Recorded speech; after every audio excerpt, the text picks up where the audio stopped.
ನಮಸ್ಕಾರ, ರಿವ್ಯೂ ಚಾನಲ್ಗೆ ಸ್ವಾಗತ. ನಾನು ಸೌಖ್ಯ ಗಾಂವ್ಕರ್. ದಿನೇ ದಿನೇ ರೈತ ಹೋರಾಟದ ಬಿಸಿ ಜಾಸ್ತಿ ಆಗ್ತಿದೆ ರಾಷ್ಟ್ರ ರಾಜಧಾನಿಯಲ್ಲಿ. ಈಗ ಭಾರತ್ ಬಂದ್, ಅದಕ್ಕೆ ಎಡಪಕ್ಷ ಕಾಂಗ್ರೆಸ್ನ ಸಪೋರ್ಟ್, ಬೀದಿಗಿಳಿದು ಶಕ್ತಿ ಪ್ರದರ್ಶನ ಮಾಡ್ತಿರುವಂತಹ ರೈತರು ಈಗ ಸರ್ಕಾರವನ್ನ ಬಗ್ಗಿಸ್ತೀವಿ ಅಂತ ಹಠಕ್ಕೆ ಬಿದ್ದಿದ್ದಾರೆ. ಈ ಹೊತ್ತಲ್ಲಿ ಹೊರಗೆ ಬೀಳ್ತಿರುವ ಮತ್ತೊಂದು ಸೀಕ್ರೆಟ್ ನಿಮ್ಮ ಮುಂದೆ ಇಡ್ತಾ ಇದೀವಿ. ಮಿಸ್ ಮಾಡಿದ್ರೆ ನಮ್ಮ ಚಾನಲ್ನ ಸಬ್ಸ್ಕ್ರೈಬ್ ಮಾಡಿ, ಹಾಗೆ ನಿಮ್ಮ ಅಭಿಪ್ರಾಯ ಕಮೆಂಟ್ ಮಾಡ್ತೀವಿ. CS ವೀಕ್ಷಕರೇ, ಈಗ ಭಾರತ್ ಬಂದ್, ಹಳ್ಳಿಯನ್ನು ಬಂದ್ ಮಾಡಬೇಕು ಅಂತ ಕರೆ ಕೊಟ್ಟಿರೋದು ಕಾಂಗ್ರೆಸ್ ಕೂಡ ಈ ಹೋರಾಟದಲ್ಲಿ ಭಾಗಿಯಾಗ್ತಾ ಇದೆ. ರಾಹುಲ್ ಗಾಂಧಿ ಅವರು ಭಾರತ್ ನ್ಯಾಯ ಯಾತ್ರೆಯನ್ನ ಅಲ್ಲೇ ಸದ್ಯಕ್ಕೆ ನಿಲ್ಲಿಸಿ ಈ ಹೋರಾಟಕ್ಕೆ ಕೈ ಜೋಡಿಸ್ತಿದ್ದಾರೆ. ಎಡಪಕ್ಷಗಳು ಕೂಡ ಜೊತೆಯಾಗ್ತಿವೆ.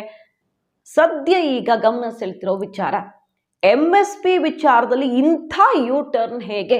ಕಾಲಾ ಕಾನೂನು, ಬ್ಲ್ಯಾಕ್ ಲಾ ಅಂತ ಈ 3 ಕೃಷಿ ಕಾಯ್ದೆಗಳನ್ನ ಕರೆದಂಥ ಕಾಂಗ್ರೆಸ್ ತನ್ನ ಮ್ಯಾನಿಫೆಸ್ಟೋದಲ್ಲಿ, ಪ್ರಣಾಳಿಕೆಯಲ್ಲಿ ಇಂಥದ್ದೇ ಬದಲಾವಣೆಗಳನ್ನು ಮಾಡೋದಕ್ಕೆ ಹೊರಟಿತ್ತು. ಕೊನೆ ಪಕ್ಷ APMC ಕಾಯ್ದೆಯನ್ನು ಉಳಿಸೂ ಇರಲಿಲ್ಲ, ಅದನ್ನ ರದ್ದು ಮಾಡ್ತೀವಿ ಅಂತ ಘೋಷಣೆ ಮಾಡಿತ್ತು. ಸೊ ಅಲ್ಲಿ ಉಲ್ಟಾ ಹೊಡೆದಿದ್ದ ನೋಡಿದ್ವಿ. ಈಗ ನೋಡಿ, MSP ಈ ಎಲೆಕ್ಷನ್ ನ ಬಿಗ್ ಅನೌನ್ಸ್ಮೆಂಟ್, ನಮ್ಮ ಮೊದಲ ಬಹುದೊಡ್ಡ ಗ್ಯಾರಂಟಿ MSP ಗ್ಯಾರಂಟಿ ಮಾಡ್ತೀವಿ, ನಾವು ಬಂದ್ರೆ ಫಿಕ್ಸ್ ಮಾಡ್ತೀವಿ ಅಂತ ಈಗ ಖರ್ಗೆ ಅವ್ರು ಘೋಷಣೆ ಮಾಡಿದ್ರು, ರಾಹುಲ್ ಗಾಂಧಿ ಘೋಷಣೆ ಮಾಡಿದ್ರು.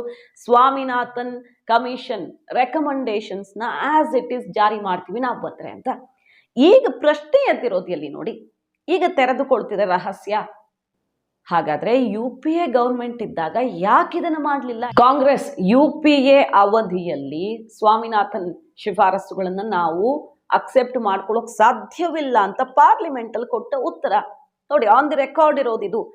KV ಥಾಮಸ್ ಅವರು ಅಗ್ರಿಕಲ್ಚರಲ್ ಮಿನಿಸ್ಟರ್ ಆಗಿದ್ರು. ಏನಂತ ಉತ್ತರ ಕೊಟ್ಟಿರ್ತಾರೆ ಅವತ್ತು ಸೆಷನ್ ಅಲ್ಲಿ?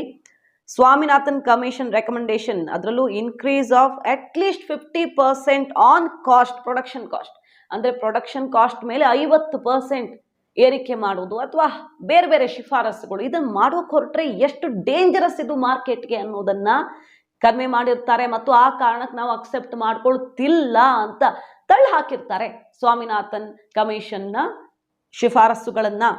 ಇದು ಮಾರ್ಕೆಟ್ಗೆ ದೊಡ್ಡ ಹೊಡೆತವನ್ನ, ವ್ಯತಿರಿಕ್ತ ಪರಿಣಾಮವನ್ನ ತಂದಿಡುತ್ತೆ ಅಂತ ಹೇಳಿರ್ತಾರೆ.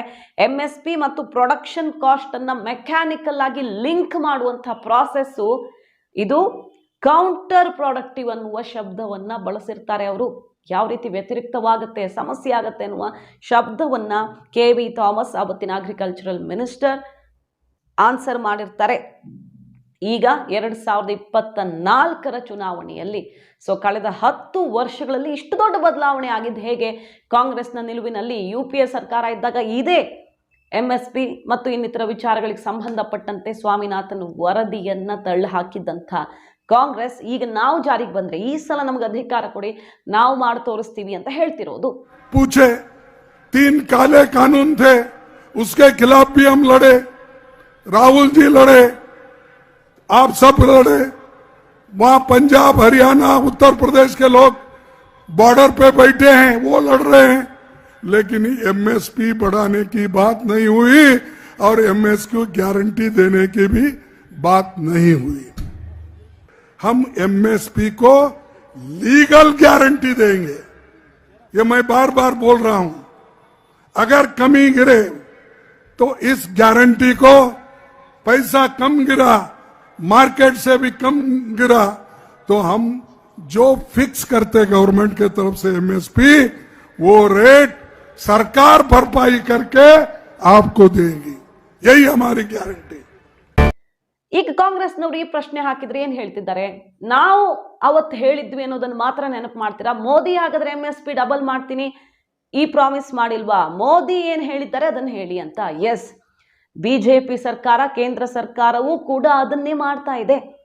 UPA ಎಲೆಕ್ಷನ್ ಇದ್ದಾಗ ಟೆನ್ಷನ್ ಆಯ್ತು, ಆಗ ಕೃಷಿ ಕಾಯ್ದೆಗಳ ವಿಚಾರದಲ್ಲಿ ಹೆಜ್ಜೆ ಹಿಂದಕ್ಕಿಡ್ತು. ಯಾಕಂದ್ರೆ ಪ್ರತಿಪಕ್ಷಗಳ ಹೋರಾಟ, ವಿವಿಧ ಸಂಘಟನೆಗಳು, ರೈತರ ಹೋರಾಟ ತೀವ್ರ ಸ್ವರೂಪವನ್ನು ಪಡ್ಕೊಂಡು UPA ಎಲೆಕ್ಷನ್ ಟೆನ್ಷನ್ ಕುತ್ತಿಗೆಗೆ ಬಂತು. ಅನಿವಾರ್ಯವಾಗಿ ಮಂಡಿಯೂರ್ತು. ಬೇರೆ ವಿಚಾರಗಳಲ್ಲಿ ಯಾವುದು ಕಾಂಪ್ರಮೈಸ್ ಆಗಿರೋದನ್ನು ನೋಡಿಲ್ಲ, ಪಟ್ಟು ಹಿಡಿದು ಸಾಧಿಸಿದ್ದಾರೆ. ಕಾಂಗ್ರೆಸ್ನವರೇ ಒಪ್ಕೊಳ್ತಾರಲ್ಲ, P. ಚಿದಂಬರಂ ಅವ್ರು ಮೊನ್ನೆ ಸ್ಟೇಟ್ಮೆಂಟ್ ಕೊಟ್ರಲ್ಲ, ಹಿಡಿದ ಕೆಲಸ ಬಿಡಲ್ಲ, ಅದು ಈ ಸರ್ಕಾರದಲ್ಲಿ ನನಗೆ ಮೆಚ್ಚುಗೆ ಆಗೋದು ಅಂತ. ಆ ಥರ ಮಾಡಿದ್ರೂ ಕೂಡ ಕೃಷಿ ಕಾಯ್ದೆ ವಿಚಾರದಲ್ಲಿ ಮಾಡೋದಿಕ್ಕಾಗಲಿಲ್ಲ. ಕೊನೆಗೆ ಮೋದಿ ಸರ್ಕಾರ ಕೊಟ್ಟಿದ್ದು ಇದೇ MSP ಪ್ರಾಮಿಸ್ ಅನ್ನ.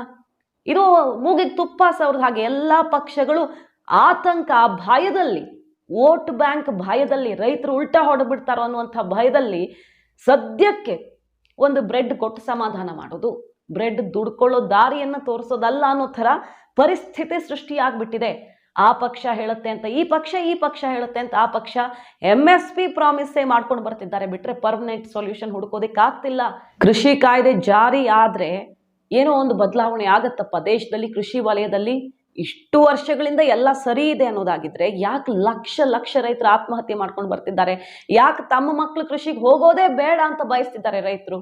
ಇದು ಬದಲಾಗತ್ತಪ್ಪ ಅನ್ನೋ ಒಂದು ನಿರೀಕ್ಷೆ ಇತ್ತು, ಅದು ಸುಳ್ಳಾಯ್ತಲ್ವಾ? ಸೊ ಮೋದಿ ಗೌರ್ಮೆಂಟ್ ಪ್ರಾಮಿಸ್ ಮಾಡಿದ್ರು, ಈಗ ಮೌನ ವಹಿಸಿದೆ. ಹೇಳೋಕ್ಕಾಗಲ್ಲ ಏನ್ ನಿರ್ಧಾರ ತಗೊಳ್ತಾರೆ ಎಲೆಕ್ಷನ್ ಹೊತ್ತಲ್ಲಿ ಅಂತ. MSPಗೆ ಜೋತು ಬಿದ್ದುಕೊಂಡು ಬಂದ್ರೆ ಅದು ದೇಶಕ್ಕೆ ಮತ್ತು ರೈತರಿಗೆ, ಕೃಷಿ ವಲಯಕ್ಕೆ ಎಷ್ಟು ಮಾರಕವಾಗಬಹುದು ಅನ್ನೋದು ಎಲ್ರಿಗೂ ಗೊತ್ತು, ಕಾಂಗ್ರೆಸ್ನವ್ರಿಗೂ ಗೊತ್ತು, BJP ಅವ್ರಿಗೂ ಗೊತ್ತು. ಆದ್ರೆ ಒಬ್ಬರ ಮೇಲಿನ ಭಯಕ್ಕೆ ಇನ್ನೊಬ್ರು ಈಗ ಅನಿವಾರ್ಯವಾಗಿ ಇದೇ ದಾರಿಯಲ್ಲಿ ಮತ್ತೆ ಹೋಗ್ತಾ ಇದ್ದಾರೆ. ಈಗ ಕಾಂಗ್ರೆಸ್ ಹೋರಾಟಕ್ಕೆ ಪೂರ್ಣ ಬೆಂಬಲ, ಬಂದ್ಗೆ ಬೆಂಬಲ ಎಲ್ಲ ಸೂಚಿಸಿದೆ. ಕೆಲವು ವರ್ಷಗಳ ಹಿಂದೆ MSP ಸಾಧ್ಯವೇ ಇಲ್ಲ ಅಂತ ಹೇಳಿದ್ದವರು ಈಗ ನಾವು ಜಾರಿಗೆ ತರ್ತೀವಿ, ಫಿಕ್ಸ್ ಮಾಡ್ತೀವಿ ಅಂತ ಹೇಳ್ತಿದ್ದಾರೆ.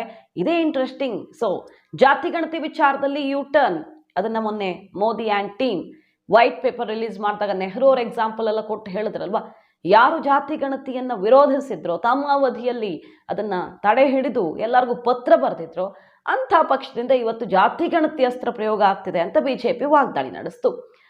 ಈಗ MSP ವಿಚಾರದಲ್ಲೂ ಕೂಡ ಮತ್ತದೇ ನಡೆ ಕಂಡು ಬರ್ತಿದೆ. ಹೇಗಿದು ಹೊಸ ಲೆಕ್ಕಾಚಾರವಾ ಅಥವಾ ಟರ್ನ್ ಅನ್ನೋದೇ ಕುತೂಹಲ. ಮಾಹಿತಿ ನಿಮ್ಗೆ ಇಷ್ಟ ಆಗಿದ್ರೆ ಮಿಸ್ ಮಾಡಿದ್ರೆ ನಮ್ಮ ಚಾನಲ್ನ ಸಬ್ಸ್ಕ್ರೈಬ್ ಮಾಡಿ, ಹಾಗೆ ನಿಮ್ಮ ಅಭಿಪ್ರಾಯ ಕಮೆಂಟ್ ಮಾಡಿ ತಿಳಿಸಿ. Thank you.